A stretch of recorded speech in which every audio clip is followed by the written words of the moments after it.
Hola, ¿qué tal? ¿Cómo están?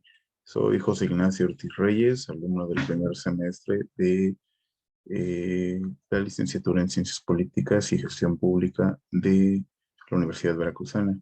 En esta oportunidad voy a hablar un poco sobre un tema que para todos es conocido, denominado COVID, y voy a puntualizar en lo que serían los estragos de este eh, mal que aqueja actualmente a todo el mundo, a la población mundial, y que llegó para quedarse. Y también analizaremos algunas posibilidades como para salir de ellos. En marzo de 2019, en México, se dio el primer caso confirmado de SARS-CoV-19. Nuestro país no dimensionaba los hechos que estarían a punto de ocurrir.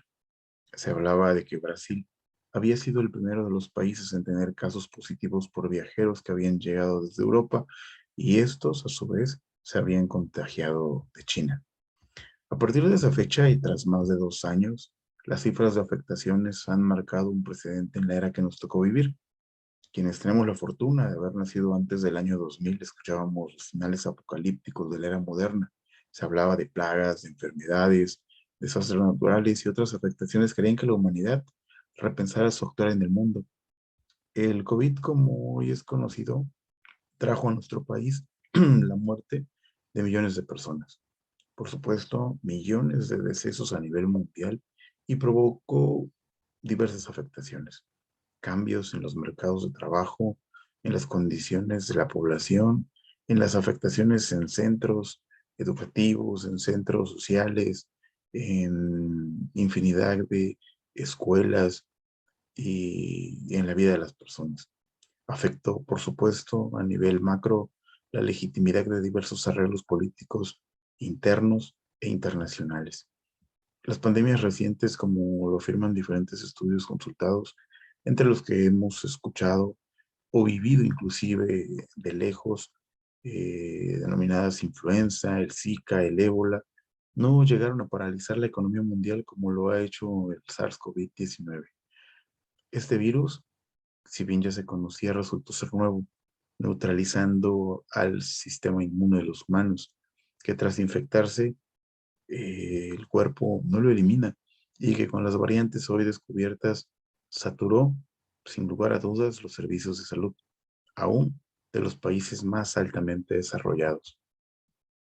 El COVID es particularmente agresivo con quienes tienen su sistema inmunológico comprometido, sea por edad avanzada o por el padecimiento de alguna enfermedad crónico-degenerativa, como pudimos comprobarlo.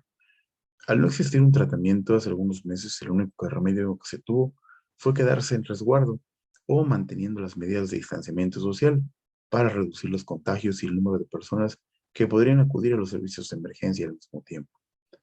El avance de la pandemia en México y en el resto del mundo y los informes diarios sobre el número de contagiados, hospitalizados, recuperados y personas fallecidas, así como las condiciones que prevalecían tanto en clínicas como en hospitales, nos permitieron darnos cuenta de que la emergencia sanitaria no estaba controlada y que la emergencia sanitaria era una crisis o provocaría una crisis de grandes proporciones. Si la COVID-19, como se le denominó también, había causado la más extendida y grave emergencia en lo que va de un siglo, estábamos ante la antesala de la mayor emergencia económica desde la Gran Depresión en 1929. Por eso, urgía que se tomaran acciones para salir de esta emergencia, ya no sanitaria, sino económica, y que pronto iniciáramos la recuperación. Hoy día ya tenemos una vacuna que nos ha sido aplicada casi la mayor parte del mundo. Si bien algunos pensamos que esta llegó de manera tardía, debemos recordar que los estragos del COVID fueron la paralización de la economía y por supuesto de la política. Las relaciones entre los países se volvieron cada vez más tensas y los escenarios no permitían el trabajo al interior de las farmacéuticas y en algunos casos la colaboración para poder tener remedio de este mal.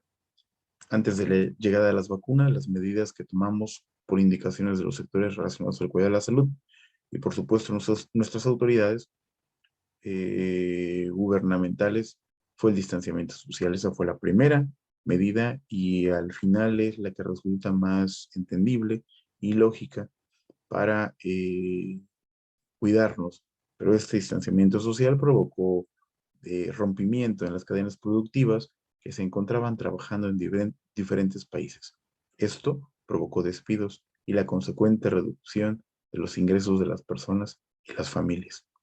La nula comercialización trajo como consecuencia la poca demanda. Esta, a su vez, no se veía favorecida porque todos estábamos resguardados y en esencia no utilizábamos ciertos requerimientos que no resultaban básicos. En cambio, sobreexplotamos otros que eran indispensables, como el alcohol, los guantes, aquellos de uso sanitario, entre otros, que dificultaron, por supuesto, la obtención de ellos. La demanda de productos básicos en algunos países que no son productores de los mismos dejó entrever la imperiosa necesidad de colaborar con todos, puesto que los cultivos no se daban abasto. A veces había mucha oferta y poca demanda, pero en otras ocasiones se gestaba el efecto contrario. México entró en 2019 a una recesión económica del menos 0.01% del Producto Interno Bruto. En este año, la gran pandemia, en 2020, se estimó que la contracción de la economía mexicana fluctuaría entre un menos 3% a un menos 8% del Producto Interno Bruto. La recuperación mexicana empezaría a percibirse, si bien nociva, hasta entrado el 2021, tema que hoy hemos comprobado no ha sido posible de atender. Es importante que actuemos hoy y es importante que conceptualicemos una nueva manera de vida, una manera eh, importante de atender las recomendaciones que no solamente los sectores de salud nos dan para atender post eh, ocurrido el hecho, sino para prevenir. La situación del COVID trajo diferentes complicaciones. Una de ellas fue la paralización de las clases. En todos los países se dejaron de asistir a las escuelas. Esto provocó un desfase en la obtención de aprendizajes y, por supuesto, un atraso en la apropiación de los contenidos curriculares. Se habla de que al menos más de 2 ciclos escolares, las poblaciones escolares o educativas se vieron afectadas y esto a la postre repercutirá en su formación profesional.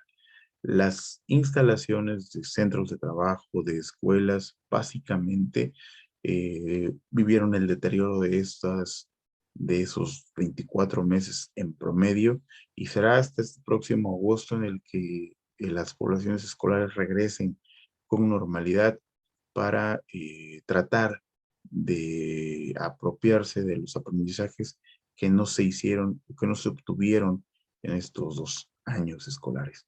Las escuelas están deterioradas, tienen o sufrieron el robo, en algunos casos en nuestro país, de los elementos básicos y también de algunos otros elementos que soportaban y condicionaban el bienestar de los estudiantes. Era importante que conceptualicemos un cambio en la manera de ser, un cambio en la manera de comportarnos. Es necesaria la colaboración que los países desarrollan, pero es más necesaria la colaboración que las sociedades realizan a nivel de piso, a nivel de ayuda, a nivel de empatía, a nivel de solucionarle los problemas a las otras personas. La crisis del COVID trajo efectos y muchas afectaciones, no solamente en salud, en educación, en comercio. Se paralizó la economía, se paralizó nuestro sentir, se paralizó nuestro pensar. Es necesario que reorientemos el papel que como seres humanos estamos llevando a cabo porque no alcanzaría una vida, no alcanzarían los años para eh, entender a la población de este nuevo siglo enfocada en solucionar los problemas que esta pandemia nos trajo. Pareciera que hoy estamos saliendo de esta problemática y nos estamos encontrando con que existe otro mal denominado viruela del mono que también nos alarma. Pareciera que los gobiernos quieren alarmarnos y con ello hacer reajustes a nivel mundial. Han pasado desde que el COVID llegó, ya una guerra entre Rusia y, que no podemos llamar guerra, sino una invasión a Ucrania. Pareciera que los seres humanos no aprendemos a comportarnos.